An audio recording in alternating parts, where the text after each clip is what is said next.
All right, welcome back. Now, for many developing countries, Kenya included, the agricultural sector remains largely underdeveloped in terms of production, both for the domestic market and for exports. Yet the agricultural sector lies at the center of the economies, accounting for a large share of GDP. The sector also employs a large proportion of the labor force, represents a major source of foreign exchange earnings, supplies the bulk of basic food required, and provides subsistence and other income for large rural populations. So how can food trade and food systems be restructured to address food distribution challenges in Kenya to grant farmers access to regional and global markets? Zena Bondati sat down with Pamela Mutua, the Managing Director of the Kenya National Trade Council, to discuss this.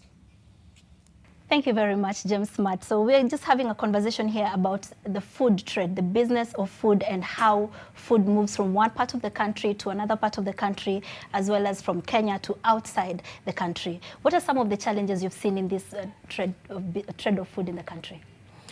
I think one of the greatest challenges we have on food trade is first logistics, and then secondly storage.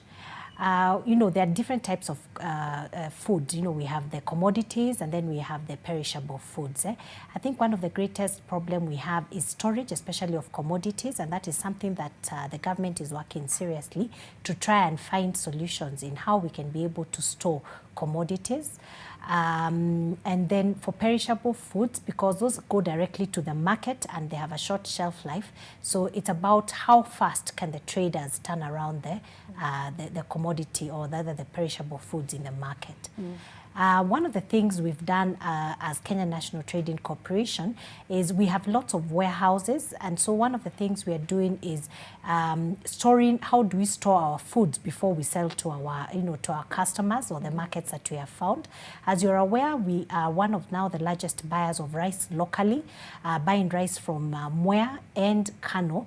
That is a Sindano rice in Kano from the farmers, and we have seen in the last 1 year production actually go up because the farmers have now gone back to the market because they are sure that the government is going to be taking up the rice and finding the market for them. So that is something as a government we want to consistently pursue, to look at what other ways can we support farmers in ensuring that their commodities or the produce that they produce can get a market as fast as possible. There have been a lot of arguments about whether or not Kenya is indeed food insecure.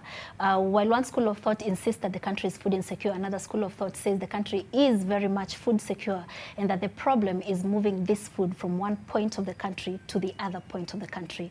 And this includes challenges such as the connectivity, the road networks. Farmers complain a lot of their food is going bad on the road because it rained and you can't get your milk to the market. How are you working with the Ministry of Transport to fix this? I think one of the things we need to do, I cannot say we have actually maybe done it in a more prevalent way, is that we need to actually find out what produce is being output by farmers in which region and at what time, and then find ways of how we can get that produce to the next place. I was in Lamu recently, and it's weird that you say that because they actually get a fresh produce from Nairobi all the way in Lamu, because they do not grow that produce there. So I think there are fundamental, definitely, issues from a logistical perspective, but I think it's when we are not aware of what produce is being, is emanating from a certain region at a certain time, it becomes critical, or it becomes impossible for the government to plan for such incidences. But I think we are very conscious of the fact that farmers are actually producing, and we are doing everything possible to ensure that produce gets to the market at the right time and as fresh as possible. If you look at the nature of agriculture, not just in Kenya, but in Africa as a whole, women provide the bulk of the labor, but they don't benefit as much from this labor. How is KNTC involving more women in the agricultural trade? One of the things we've done, and I'll speak specifically to the rice farmers because that's what we've been engaged with in the last 1 year, is we find that many of them, we are trying to be involved in the full value chain. We do supply fertilizers to the farmers now as we speak, and it's because also when they go to other third parties, the price they get is not favorable, and hence at the end the produce they bring out is quite expensive to the consumer. So we're trying to be involved in the full value value chain with the women. And I think the greatest challenge has not been that the women do not benefit. I think the problem has been that they do the production, but they're not getting a market for their produce. So they slow down in the next phase of production because they already have produce in their, in their stores. So one of the things we are trying to engage is how we can be able to find markets. There are markets in Kenya.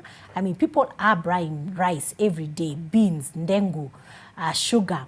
But what we find is that majority of the traders are dealing with imported rice, imported sugar, and so we do not have the benefit of our farmers reaping what we can actually produce and sell in this market. And not only in this market, I think we've been challenged where our neighbors in Tanzania, they produce rice and they're exporting. So we are now actually actively looking for ways of how we can be able to seek export markets to buy our produce in Kenya. And what, of course, in discussion with the ministry to see how we can be able to accelerate that. What do you think is the future of agricultural trade in the country? Well, I think it's massive. Agribusiness is actually the way to go. We've seen a lot of encouragement for the youth to also engage in agribusiness. And this is changing the mindset of how we do agriculture and asking ourselves, if I want this produce to get into the market at this value, how then best do I do the back end of the business, of the plowing and the farming to ensure I get it at the right price and be competitive, because we're not competing only in our market in Kenya. Now we are competing globally. When someone is looking for produce, they're not thinking that Kenya is the only one that produces that, that particular produce. So we have to remain competitive. We have to encourage, the youth and the women to continue to competitively, engage in farming, with an aim of getting their produce out there in the market, not only in Kenya, but across the borders. Thank you very much for making time to speak to us. Thank you.